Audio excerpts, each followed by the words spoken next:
So hey everyone, welcome back to my channel. तो आज के वीडियो में हम लोग देखने वाले हैं व्यक्तित्व विकास, जो कि बीए सेकेंड ईयर का व्यावसायिक पाठ्यक्रम है।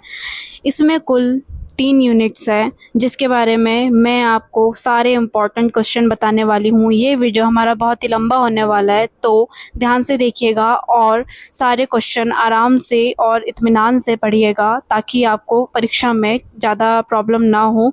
तो चलिए पहले देखते हैं कि ये है नवीन पाठ्यक्रम पर आधारित व्यक्तित्व विकास है हमारा, जो कि व्यावसायिक पाठ्यक्रम है। और इसमें 3 इकाइयाँ हैं, जो कि आप देख सकते हैं। व्यक्तित्व की गति की प्रकृति एवं निर्धारक, व्यक्तित्व का वर्गीकरण यंग शल्यन ने दिया था। क्रैशमर एवं पंचकारक सिद्धांत इकाई 2 में है। व्यक्तित्व विकास की तकनीकें, आत्मनियंत्रण, आत्म लचीलापन, आत्मसम्मान, दृढ़ता को प्रभावित करने वाले कारक, परोपकारी सामाजिक व्यवहार, अंतर्वैयक्तिक संबंधों से संबंधित मुद्दे, साक्षात्कार कौशल। यूनिट 3 में है व्यक्तित्व विकास के उभरते क्षेत्र, जीवन कौशल, सामाजिक बुद्धि एवं व्यक्तित्व विकास, सांवेगिक बुद्धि एवं व्यक्तित्व विकास, आध्यात्मिक बुद्धि एवं व्यक्तित्व विकास। तो चलिए सबसे पहले हम लोग जाते हैं इकाई 1 के इम्पोर्टेंट क्वेश्चन पर। बाकी ऑब्जेक्टिव टाइप क्वेश्चन भी है इसमें कुछ, क्योंकि अभी बीए थर्ड ईयर का जो व्यक्तित्व विकास का व्यावसायिक पाठ्यक्रम का जो पेपर हुआ है बीए थर्ड ईयर वालों का, उसमें ऑब्जेक्टिव टाइप क्वेश्चन आए थे पूरे 5। तो बीए सेकेंड ईयर में भी आ सकते हैं, कोई बड़ी बात नहीं है। तो अभी हम लोग पहले लॉन्ग टाइप क्वेश्चन देखेंगे, फिर उसके बाद हम ऑब्जेक्टिव टाइप क्वेश्चन देखेंगे, जो कि इसके एंड में है। और तीनों यूनिट्स हम एक ही वीडियो में कवर करने वाले हैं। तो ये मत सोचना कि वीडियो बहुत बड़ा है। हम पूरे जो क्वेश्चन है, इंपॉर्टेंट क्वेश्चन, वो इसी वीडियो में देखने वाले हैं, ताकि आप लोगों को इधर उधर ना भटकना पड़े। तो सबसे पहला क्वेश्चन है हमारा, व्यक्तित्व से आप क्या समझते हैं, समझाइए। इसका अथव्य में है, व्यक्तित्व का अर्थ स्पष्ट कीजिए तथा उसकी कोई 2 उपयुक्त परिभाषाएं लिखिए। तो ये कुछ है परिभाषाएं, और उसकी परिभाषाएं है जो वैज्ञानिकों ने दी है, मनोवैज्ञानिकों ने जो परिभाषा दी वो है। भारतीय दृष्टिकोण बताया गया है, व्यक्तित्व की परिभाषा बताई गई है समाजशास्त्रीय दृष्टिकोण के आधार पर, दार्शनिक दृष्टिकोण के आधार पर, मनोवैज्ञानिक दृष्टिकोण के आधार पर। अब प्रश्न 2 अभी हमारा आता है, व्यक्तित्व कितने प्रकार का होता है, समझाइए। अथवा है, व्यक्तित्व के विभिन्न प्रकारों को संक्षेप में वर्णन कीजिए। और उसका भी अथवा है, अंतर्मुखी तथा बहिर्मुखी व्यक्तित्व से आप क्या समझते हैं। तो इसका आंसर है, व्यक्तित्व के प्रकार दिए हैं। इसके बाद हमारा फर्स्ट पॉइंट है, शरीर रचना के आधार पर, शक्तिहीन, खिलाड़ी, नाटक वाला। सेकंड पॉइंट है, समाजशास्त्रीय आधार पर, सैद्धांतिक है, आर्थिक है, सामाजिक है, राजनीतिक है, धार्मिक है, कलात्मक है। थर्ड पॉइंट है हमारा मनोवैज्ञानिक प्रकार, अंतर्मुखी व्यक्तित्व हो सकता है, बहिर्मुखी व्यक्तित्व हो सकता है। तो इतने हमारे ये जो डिटेल है इतनी दी हुई है। इसके बाद क्वेश्चन नंबर 3 है हमारा, व्यक्तित्व का प्रत्यय का वर्णन कीजिए। व्यक्तित्व की परिभाषा का उल्लेख कीजिए, अथवा व्यक्तित्व की परिभाषा देते हुए इसके प्रत्यय की व्याख्या कीजिए। तो ये है व्यक्तित्व का प्रत्यय, जो कि इतनी डिटेल दी हुई है। उसके बाद व्यक्तित्व की परिभाषा है, जो कि ऑलपोर्ट ने दिया था, आइजैक न्यूटन ने दिया था, वॉल्टर मिशेल ने दिया था। इसके वर्ग बताए गए हैं, इसके शील गुण बताए गए हैं, संपूर्ण संरचना बताई गई है। ठीक है, उसके बाद इसका कुछ डिटेल दी गई है। उसके बाद प्रश्न नंबर 4 पर आते हैं हम। इसमें है, व्यक्तित्व को प्रभावित करने वाले तत्वों का वर्णन कीजिए। इसका अथवा है, उन तत्वों का उल्लेख कीजिए जिनका व्यक्तित्व निर्माण पर प्रत्यक्ष या परोक्ष रूप से प्रभाव पड़ता है। और उसका उत्तर है, जिसमें शारीरिक तत्व, ग्रंथियों से संबंधित तत्व, वंशानुक्रम का प्रभाव, वातावरण का प्रभाव, मानसिक योग्यता का प्रभाव, रुचि विशेष का प्रभाव, सामाजिक वातावरण का प्रभाव, सांस्कृतिक वातावरण का प्रभाव, परिवार एवं विद्यालय का प्रभाव, सांवेगिक तत्वों का प्रभाव, अन्य बातों का प्रभाव। ठीक है, इतने इसकी डिटेल दी हुई है क्वेश्चन नंबर 4 की। अब हम आते हैं क्वेश्चन नंबर 5 पर, जिसमें है, व्यक्तित्व को प्रभावित करने वाले तत्वों का मूल्यांकन कीजिए। व्यक्तित्व को प्रभावित करने वाले तत्वों का वर्णन कीजिए। व्यक्तित्व को प्रभावित करने वाले कारकों का वर्णन कीजिए। तो तीनों जो क्वेश्चन है वो एक ही आंसर है उसका, जिसमें है, शारीरिक तत्व, ग्रंथियों से संबंधित तत्व, वंशानुक्रम का प्रभाव, वातावरण का प्रभाव, मानसिक योग्यता का प्रभाव, रुचि विशेष का प्रभाव, सामाजिक वातावरण का प्रभाव, सांस्कृतिक वातावरण का प्रभाव, परिवार एवं विद्यालय का प्रभाव और सांवेगिक तत्वों का प्रभाव। ठीक है, अब आता है हमारा क्वेश्चन नंबर 6, जो कि है, व्यक्तित्व के लक्षणों एवं आयाम का संक्षेप में वर्णन कीजिए। अथवा है, व्यक्तित्व कितने प्रकार का होता है, समझाइए। व्यक्तित्व की परिभाषा दीजिए। व्यक्तित्व के समाजशास्त्रीय प्रकार बताइए। उसका अथवा है, व्यक्तित्व के विभिन्न प्रकारों का संक्षेप में वर्णन कीजिए। उसका अथवा है, अंतर्मुखी तथा बहिर्मुखी व्यक्तित्व से आप क्या समझते हैं, समझाइए। तो इसका उत्तर ये रहा, जिसमें व्यक्तित्व के प्रकार हेडिंग डाल के उसमें उसकी डिटेल दी गई है। उसके बाद फर्स्ट पॉइंट है शरीर रचना के आधार पर, तो इसमें है शक्तिहीन, खिलाड़ी, नाटक, अधवाला। समाजशास्त्रीय आधार पर सैद्धांतिक, आर्थिक, सामाजिक, राजनीतिक, धार्मिक और कलात्मक। मनोवैज्ञानिक प्रकार के आधार पर अंतर्मुखी और बहिर्मुखी। ठीक है। प्रश्न नंबर 7 है हमारा, संतुलित व्यक्तित्व की विशेषता का वर्णन कीजिए। तो अभी इसका आंसर है संतुलित व्यक्तित्व की विशेषता है, इसमें है आत्मचेतना, सामाजिकता, एकता एवं एकीकरण, सामंजस्य, दृढ़ इच्छा शक्ति, निर्दिष्ट लक्ष्य की प्राप्ति की ओर अग्रसर, शारीरिक एवं मानसिक स्वास्थ्य, विकास की निरंतरता। अब हमारा क्वेश्चन नंबर 8 है, व्यक्तित्व से आप क्या समझते हैं, इसकी विशेषताएं लिखिए। व्यक्तित्व की परिभाषा दी गई है, उसके बारे में डिटेल में दी गया है। उसके बाद में 4 कुछ पॉइंट है, उसके बाद में ये क्वेश्चन ही खत्म हो जाता है। ठीक है। उसके बाद क्वेश्चन नंबर 9 है हमारा, व्यक्तित्व के अध्ययन के प्रमुख उपागम कौन कौन से, वर्णन कीजिए। तो व्यक्तित्व के अध्ययन के प्रमुख उपागम या विधियां, जिसे उपागम को ही विधियां कहते हैं, तो इतना सारी उसमें डिटेल दी गई है, आप लोग पढ़ लेना। ठीक है। और उसके बाद आती है प्रश्न नंबर 10, व्यक्तित्व के विभिन्न प्रारूप उपागमों की व्याख्या कीजिए, अथवा है व्यक्तित्व के विभिन्न विद्वानों द्वारा किए गए वर्गीकरण का वर्णन कीजिए। तो ये कुछ डिटेल दी गई है इसमें, ये आप देख सकते हैं। मैं धीरे धीरे स्क्रॉल कर रही हूँ, आपको कोई पढ़ने में कोई प्रॉब्लम नहीं होगी।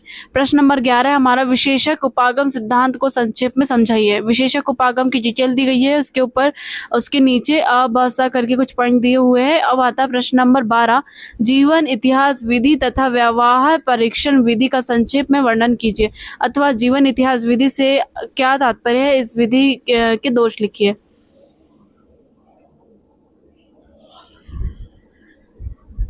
तो जीवन इतिहास विधि का डिटेल दी गई है और व्यवहार परीक्षण विधि की भी डिटेल दी गई हुई है।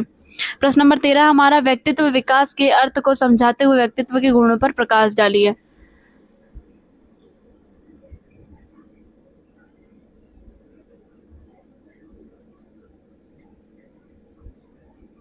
ठीक है, ये वाला देख लेते हैं हम लोग, प्रधान गुण और विपरीत गुण।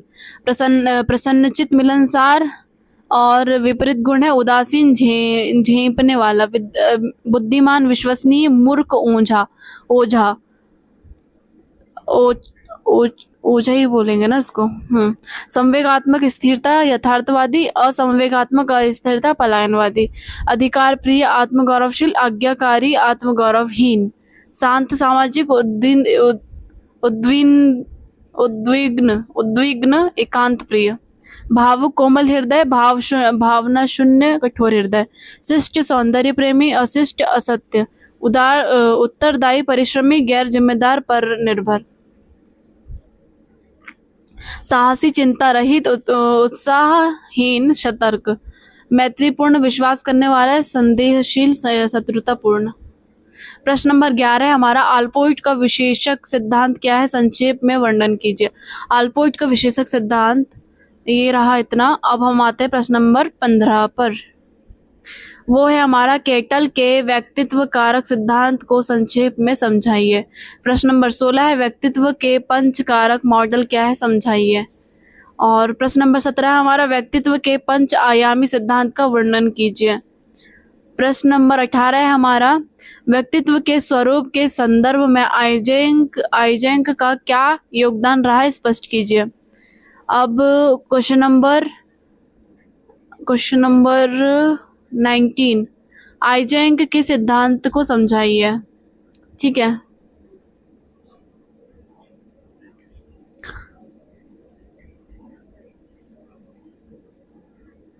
प्रश्न नंबर 20 है हमारा, मानव के मनोगतिक उपागम कौन से है, अथवा फ्राइड के सिद्धांत की विवेचना कीजिए।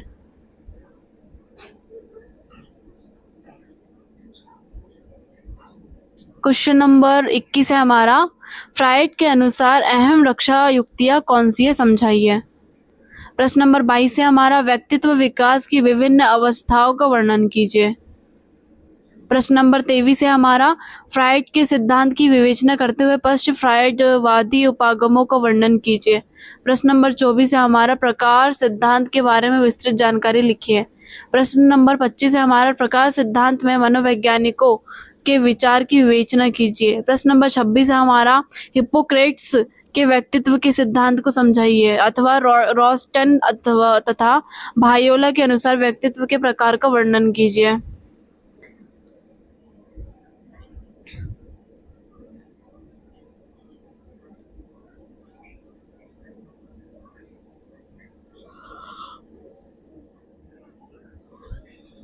प्रश्न नंबर 27 है हमारा, क्रैशमर के अनुसार व्यक्तित्व के प्रकारों की चर्चा कीजिए।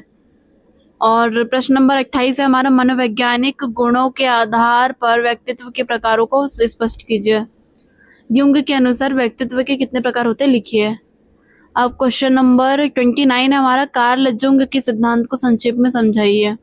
प्रश्न नंबर 3 है हमारा, कैरन हार्नी के आशावादी सिद्धांत की व्याख्या कीजिए। प्रश्न नंबर 31 है हमारा, व्यक्तित्व के संबंध में अल्फ्रेड एडलर के विचार का वर्णन कीजिए। प्रश्न नंबर 32 है हमारा, व्यक्तित्व विकास के संबंध में एरिक्सन के सिद्धांतों का वर्णन कीजिए। प्रश्न नंबर 33 है हमारा, व्यक्तित्व विकास के व्यवहारवादी उपागमों का वर्णन कीजिए। प्रश्न नंबर 34 है हमारा, व्यक्तित्व विकास के सांस्कृतिक उपागमों का वर्णन कीजिए।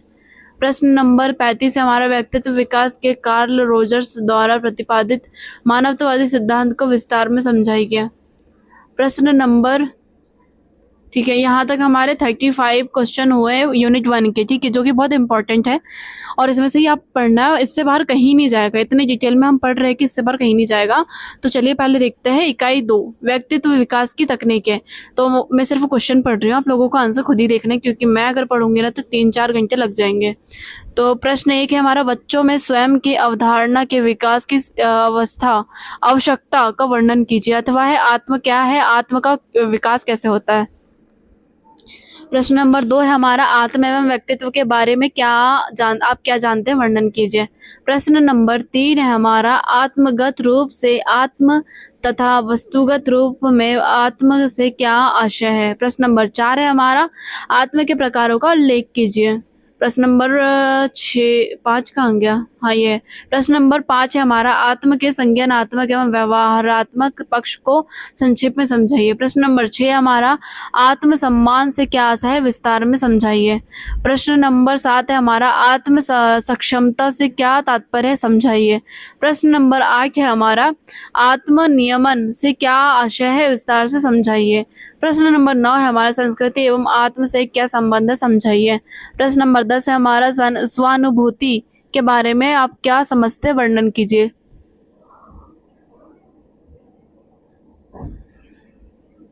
इसका अथवा है स्वानुभूति की अवधारणा क्या है।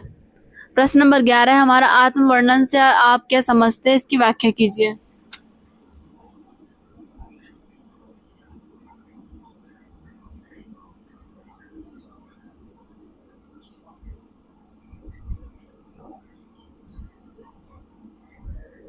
आत्म वर्णन की अवधारणा को समझाइए, ठीक है। प्रश्न नंबर 12 हमारा, आत्म पहचान से क्या समझते, विस्तृत व्याख्या कीजिए, अथवा आत्म पहचान का अर्थ स्पष्ट कीजिए, ठीक है। प्रश्न नंबर 13 हमारा, धारणा क्या है, धारणाओं की विशेषता समझाइए, ठीक है। प्रश्न नंबर 14 है हमारा, भावनात्मक प्रवृत्ति से आप क्या आशय है, उदाहरण समझाइए। प्रश्न नंबर 15 हमारा, भावनात्मक प्रवृत्ति को जानने की विधि लिखिए। प्रश्न नंबर 16 हमारा, आत्म प्रबंधन से क्या आशय है, भावनाओं को कैसे व्यवस्थित किया जा सकता है।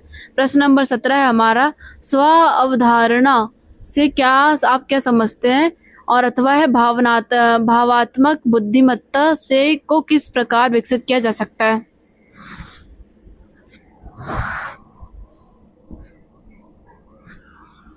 प्रश्न नंबर 18 है हमारा, आत्मसम्मान पर एक लेख लिखिए, इसका अथवा है आत्मसम्मान की अवधारणा को समझाइए, ठीक है। प्रश्न नंबर 19 है हमारा, आत्मसम्मान आपके लिए क्यों महत्वपूर्ण है, समझाइए। और प्रश्न नंबर 20 है हमारा, आत्मसम्मान का सही स्तर क्या होना चाहिए।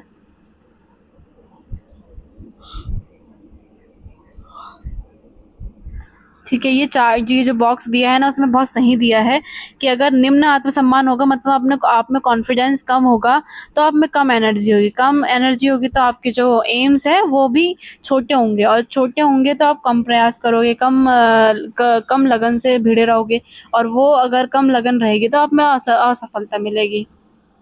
प्रश्न नंबर 21 है हमारा, आत्मनियंत्रण सेल्फ कंट्रोल से क्या समझते हैं, विस्तार से समझाइए, या आप आत्मनियंत्रण का विकास कैसे करेंगे, ठीक है।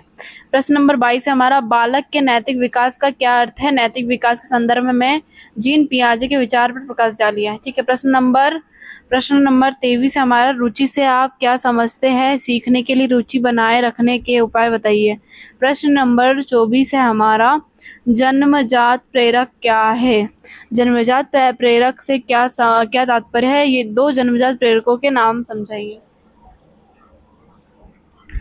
ठीक है, तो इसमें है भूख, प्यास, काम, नींद, प्रेम, क्रोध, मलमूत्र त्याग। ठीक है, इतनी है। और क्वेश्चन नंबर 25 है, धारणाओं का अध्यापन और सीखने का क्या महत्व है? स्पष्ट कीजिए। धारणाओं का अध्यापन और सीखने का महत्व। ठीक है। प्रश्न नंबर 26 हमारा, सशक्त व्यक्तित्व से आप क्या समझते, समझाइए। प्रश्न नंबर 27 है हमारा, अनुशासन से आप क्या समझते हैं? स्वयं के विकास हेतु अनुशासन का महत्व की विवेचना कीजिए अथवा निम्न पर संक्षिप्त टिप्पणी लिखिए। समय निश्चय, स्थान निश्चय, बजट निश्चित।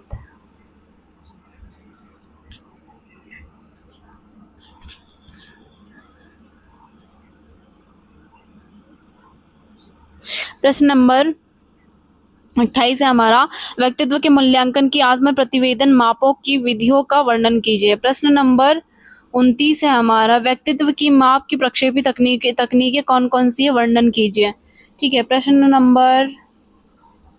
नंबर 30 है हमारा, व्यवहार परक विश्लेषण के संबंध में विभिन्न तकनीकों का वर्णन कीजिए। ठीक है। और प्रश्न नंबर 31 है हमारा, व्यक्तित्व मापन से आप क्या समझते हैं? ठीक है। प्रश्न नंबर 32 है हमारा, 32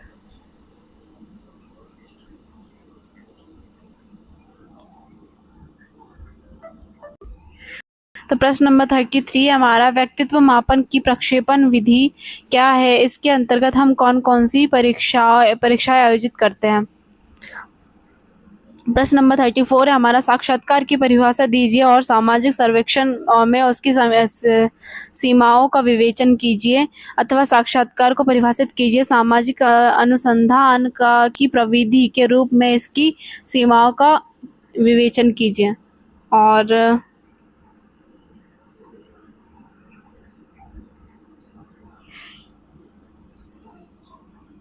इसके बाद आते हैं हम लोग इकाई 3 पर, और अभी तक बने रहे हैं तो अभी भी एक और यूनिट बची है, बस उसके बाद वीडियो एंड होने ही वाला है। तो एक और इकाई देख लेते हैं। इसका फर्स्ट क्वेश्चन है, बुद्धि से आप क्या समझते हैं? इसकी परिभाषाएं लिखिए। सेकंड क्वेश्चन है इसका, बुद्धि के सिद्धांतों का संक्षेप में वर्णन कीजिए। थर्ड क्वेश्चन है इसका, बुद्धि से आप क्या समझते हैं? बुद्धि के बारे में क्या भ्रांतियां हैं और क्या अधिगम के किस सिद्धांत किस प्रकार संबंधित हैं?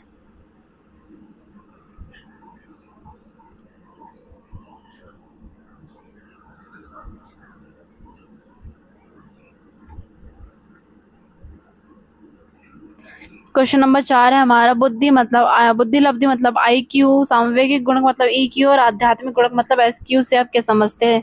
तीनों की डेफिनेशन दी हुई है इसमें, अच्छे से समझ के जाना। प्रश्न नंबर 5 है हमारा, बुद्धि लब्धि, सामवेगिक गुणक और आध्यात्मिक गुणक के में परस्पर संबंध पर प्रकाश डालिए। EQ, IQ और SQ अंतर संबंध का वर्णन कीजिए। वर्तमान संदर्भ में बहुबुद्धि का सिद्धांत के महत्व को समझाइए। हार्वर्ड गार्डनर ने दिया था बहुबुद्धि का सिद्धांत। प्रश्न नंबर 7, बुद्धि परीक्षण के कितने प्रकार होते हैं? इसकी क्या उपयोगिता होती है?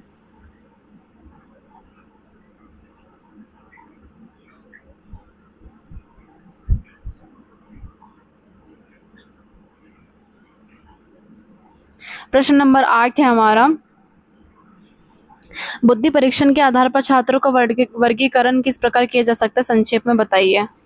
और इसके बाद जो टर्मन ने बुद्धि लब्धि का वर्गीकरण निम्नानुसार किया था, वो है 140 से अधिक वाले प्रतिभाशाली जो बुद्धि होती है ना, 120 से 140 वाले अति श्रेष्ठ बुद्धि, 110 से 120 वाले श्रेष्ठ बुद्धि, 90 से 110 वाले सामान्य बुद्धि, 80 से 90 वाले मंद बुद्धि, 70 से 80 हाँ, 70 से 80 वाले क्षीण बुद्धि, 70 से कम वाले निश्चित क्षीण बुद्धि, 50 से 70 वाले अल्प बुद्धि, 20 से या 25 से 50 तक वाले मूर्ख बुद्धि और 20 से 25 वाले महामूर्ख।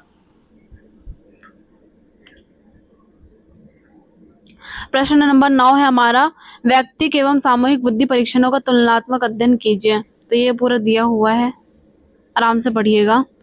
प्रश्न नंबर 10 है हमारा, सृजनात्मकता का अर्थ स्पष्ट कीजिए तथा उसकी प्रमुख परिभाषा लिखिए।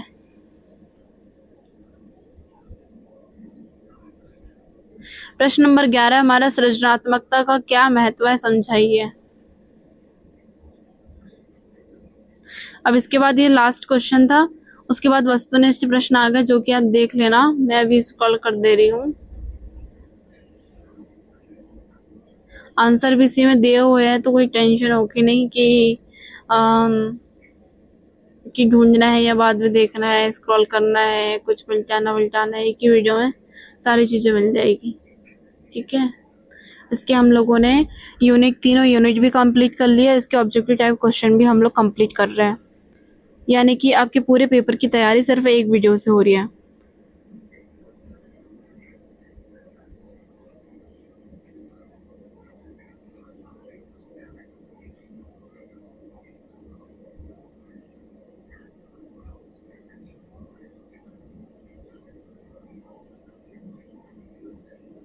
तो ये हुआ आपका व्यक्तित्व विकास, जो कि व्यावसायिक पाठ्यक्रम है बीए सेकेंड ईयर का, जो कि पूरा कंप्लीट, जो 20 प्रश्न के पूरी पीडीएफ मैंने आपको कंप्लीट करा दी है। तो आप लोग परीक्षा में अच्छे से इसको पढ़ के जाना, जिससे मतलब स्पीड ज़्यादा लग रही होगी वो पॉज कर करके देख लेना, या स्पीड कम कर लेना, तो उसे भी अच्छे से समझ में आ जाएगा। और अगर आपको थोड़ी सी भी हेल्प मिल रही हो तो मेरे चैनल को सब्सक्राइब करना और प्यारे प्यारे से कमेंट करना, और मुझे बताना कि नेक्स्ट वीडियो आपको किस सब्जेक्ट का चाहिए।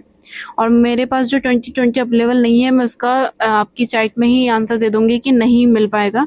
बाकी तो आप मुझे कमेंट करिए, तभी तो मैं ला पाऊँगी ना कि आपको क्या नीड है। जितना होगा मुझसे मैं उतना करूँगी। तो मिलते हैं नेक्स्ट वीडियो में।